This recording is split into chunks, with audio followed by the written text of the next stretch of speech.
You know what it takes to be number one.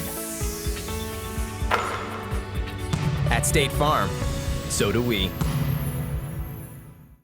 I grew up in South Orange, New Jersey. It's basically northern New Jersey. I'm like 20-25 minutes from New York City.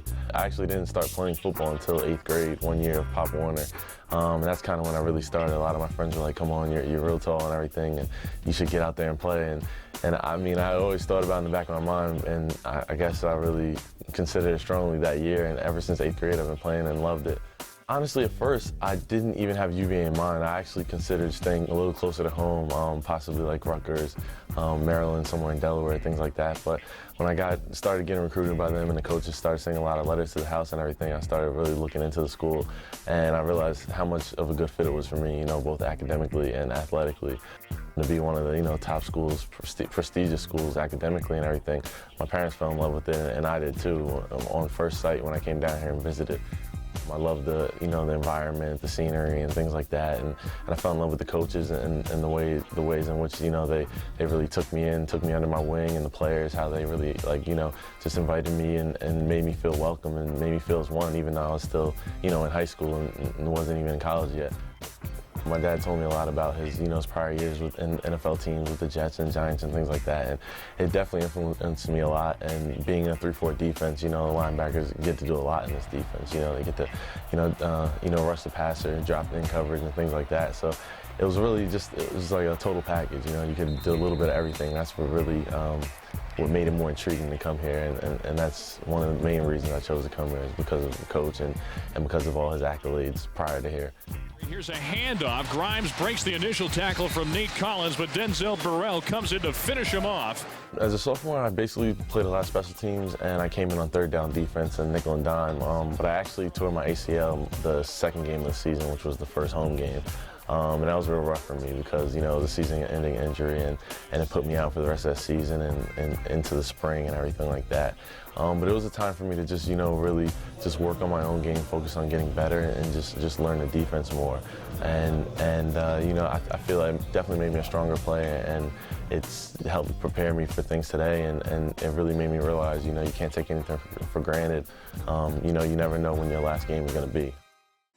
Well, I always knew just from having interactions with Denzel before, there's certain guys that you get to know over the course of your time covering a team that you have a sense could be good at this sort of thing, and Denzel was one of those guys. I talked to the academics advisor for football and got his sense on what he thought, a couple of names that he thought would be good for something like this, and Denzel was one of the first names that he mentioned. I love broadcasting, and I'm really interested in, radio and how everything gets put together and things like that. And I was just happy, for Dave to accept me as an internee and everything, and I'm loving every minute of it. He's been great for it, and he's been a lot of fun to work with, very eager to learn, and has shown a real penchant for delivery too. I call him he does his reads on the first take every time. Hi, this is senior linebacker Denzel Burrell with your Cavalier Minute. Fifth-year senior tailback Michael Simpson He hasn't made a mistake. I call him the 1972 Dolphins. He's got this streak of perfection going on right now. It's amazing. Like, I make a few takes a lot of the time when I'm recording things, but he just hits it first time. It's pretty amazing for a guy who just started.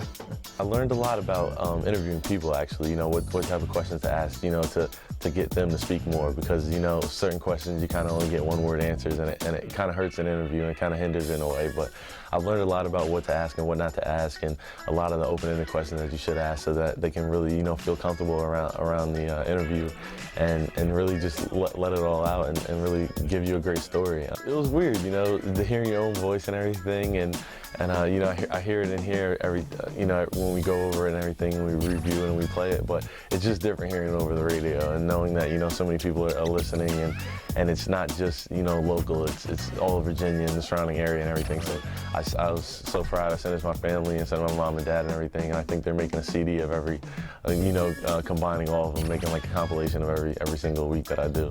A guy who's played the sports has a true advantage when it comes to just knowing the game and knowing how to respond on the other side of that microphone. You know, I think a lot of people don't recognize the fact that these guys learn when they're being interviewed, and he's done so many of those. I think he brings that with him wherever he goes. You know, I see Chris Slade, he actually was a former player, and he actually works with, you know, radio and everything now with UVA and the football team, and that's something I would definitely look into. You know, I'm a big fan of Sports Center and everything. You know, I love Stuart Scott and the gang every morning, so that's always attracted me. I mean, if I could find a job in Bristol somewhere or something, it would definitely be to my liking. So I mean, I would definitely consider pursuing it after football.